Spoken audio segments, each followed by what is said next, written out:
Hello guys, मेरा नाम दीपा है और मैंने जैसे कि आप सबसे कहा था कि मैं आपको इंग्लिश ग्रामर और इंग्लिश एनसीईआरटी बिल्कुल फ्री में पढ़ाने वाली हूँ।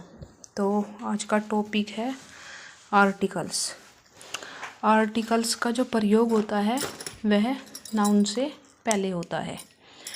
नाउन जैसे कुछ भी चीज़ हुए, गंगा, यमुना, ये आपको पता ही होगा। दुनिया में मतलब जो भी चीज़ें हैं सब नाउन्स हैं, तो नाउन्स से पहले ही आर्टिकल्स का प्रयोग होगा।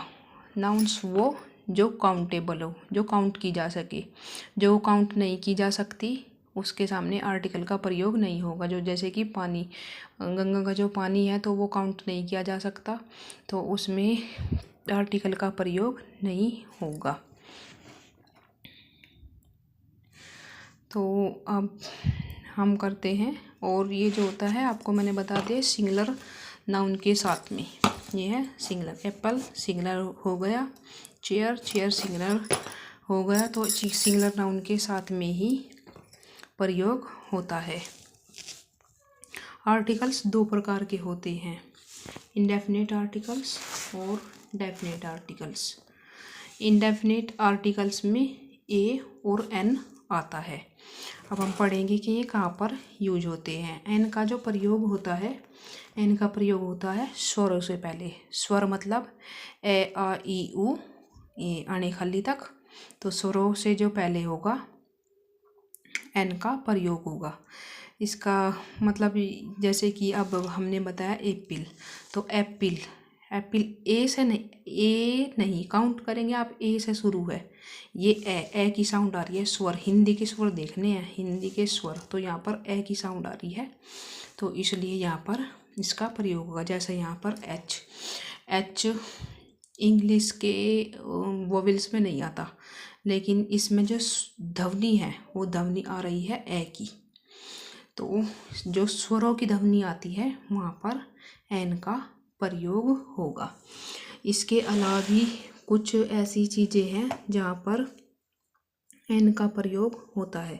जैसे कि उच्चारण के अकॉर्डिंग टू उच्चारण प्रयोग होता है, ना कि जैसे कि इंग्लिश में हो जाते हैं ए ई आई ओ यू। ये आपने अभी तक ये पढ़े होंगे, लेकिन इनके अकॉर्डिंग नहीं होता। ये स्वरों की, हिंदी के स्वरों के अकॉर्डिंग, उच्चारण के अकॉर्डिंग होता है। जैसे कि यहाँ पर आपने देख लिया ऑनेस्ट, तो ये होनेस्ट नहीं बोला जाता है, ओनेस्ट बोला जाता है। अब यहाँ है ओनेरियम, तो यहाँ पर ओ साउंड है, ना कि हो। तो इस तरह से एन का प्रयोग होगा। और अब आते हैं हम सेकंड डेफिनेट इंडेफिनिट आर्टिकल पर। जो सेकंड इंडेफिनिट आर्टिकल है वह है ए। ए का प्रयोग होगा व्यंजन वर्णों से पहले, यानी कि ध्वनि उनकी व्यंजन आएगी। जैसे कि यहाँ पर चेयर, चेयर में ध्वनि किसकी आ रही है, चे की।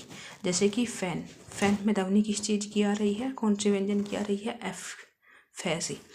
जैसे कि यहाँ है, जैसे एग्जाम्पल है यहाँ पर है this is a useful machine, तो यूजफुल मशीन में य की ध्वनि आ रही है। यहाँ पर आप देख सकते हैं ये य की ध्वनि है। तो अकॉर्डिंग टू स्वरों के अकॉर्डिंग यहाँ पर य की ध्वनि है, इसलिए यहाँ पर ए का प्रयोग हुआ है।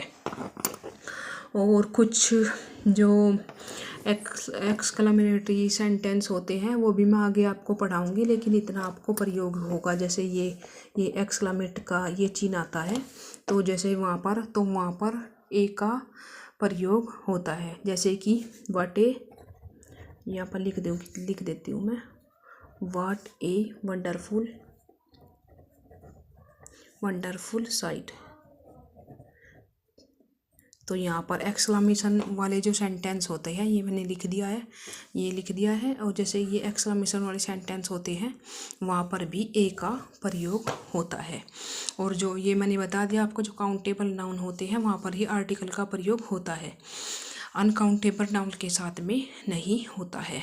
तो अब हम आते हैं, आई होप सो आपकी समझ में आ गया होगा। अब हम आते हैं डेफिनेट आर्टिकल। डेफिनेट आर्टिकल होता है द, ये एक होता है और ये होता है द। द का जो प्रयोग होता है वह प्रयोग होता है, द का प्रयोग होता है इसका किसी स्पेसिफाई चीज़ के लिए होता है जो पूरी जाति को रिप्रेजेंट करता है। स्पेसिफाई मतलब पूरी जाति को, जैसे कि यहाँ पर पूरी जाति का बता दिया। अब यहाँ पर लिख दिया, यहाँ पर आपको चमक नहीं रहा होगा, यहाँ पर मैंने लिख दिया द डॉग, दी डॉग। तो डॉग जो है ये पूरी जाति को, कुत्तों की पूरी जाति को रिप्रेजेंट कर रहा है। तो जहाँ स्पेसिफाई होगा पूरी जाति को रिप्रेजेंट करेंगे वहाँ द का प्रयोग होगा। और निश्चित नाउन से पहले जो चीज़ें अपनी जगह से नहीं हिल सकती, जैसे कि यहाँ पर मैंने लिया है एग्जाम्पल द रोड का, तो रोड अपनी जगह से नहीं हिल सकता, तो निश्चित जगह के पहले भी द आर्टिकल का प्रयोग होगा। और सुपरलेटिव डिग्री से पहले भी द का प्रयोग होता है। जैसे कि हम कह देते हैं द मोस्ट इम्पोर्टेंट, मोस्ट हो जाती है, ये मोस्ट हो जाती है सुपरलेटिव डिग्री। द मोस्ट से पहले भी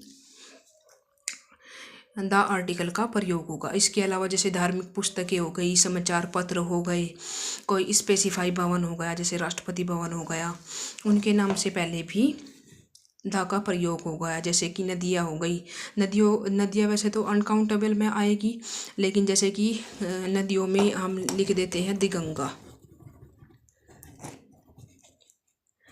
गंगा, तो स्पेसिफाई नाम हो गया, तो उसके सामने कोई भी महासागर हो गया, कोई भी देश का नाम हो गया, तो स्पेसिफाई के सामने इसका प्रयोग होगा। इसके अलावा जैसे कि किसी धर्म का नाम हो गया, तो इस तरह से उनके सामने द का प्रयोग होता है। अब हम देखते हैं द का प्रयोग कहाँ पर नहीं होगा। अब ये द का प्रयोग नहीं होगा, ये मटेरियल नाउन्स होते हैं ना, उसके, क्योंकि मटेरियल्स अनकाउंटेबल में आता है, तो इसके सामने प्रयोग नहीं होगा। और जैसे कि यहाँ पर मैंने एग्जांपल दिया है gold is a precious metals, तो गोल्ड यहाँ पर द का प्रयोग नहीं हुआ। क्यों नहीं हुआ? क्योंकि गोल्ड जो है उसको हम काउंट नहीं कर सकते, उसको हम गिन नहीं सकते, तो ये उसमें आ गया, मतलब द का यहाँ पर प्रयोग नहीं होगा। इसके अलावा जैसे कि सप्ताह के नाम हो गए, संडे मंडे हो गया, महीनों के नाम हो गए, किसी भाषा का नाम हो गया जैसे कि इंग्लिश, हिंदी वगैरह, तो उससे पहले द का प्रयोग नहीं होता। और इसके अलावा मतलब अगर यहाँ पर आ गया जैसे gold is a precious metal, तो यहाँ पर द का प्रयोग नहीं हुआ। लेकिन अगर हम कहें कि ये गोल्ड के द्वारा हमने रिंग बनाई है और यह रिंग मेरे लिए स्पेशल है, तो वहाँ पर द का प्रयोग होगा, क्योंकि स्पेसिफाई हो जाता है। जैसे कि the ring is made by the gold, तो इस तरह से जैसे स्पेसिफाई चीज़ आ जाती है यहाँ पर। जैसे कि रिंग का नाम हुआ है, तो रिंग का नाम में वह गोल्ड से बनाई है, जब स्पेसिफाई आ जाता है कोई, तो वहाँ पर प्रयोग हो जाता है। इसके अलावा जैसे कि भाषा मैंने बता दिया आपको, जैसे इंग्लिश हो गया, हिंदी हो गया, इनके सामने द का प्रयोग नहीं होगा। लेकिन अगर हम कहें कि हिंदू लोग होते हैं वह बहुत चालाक होते हैं, तो यहाँ पर आ जाएगा द हिंदूज आर वेरी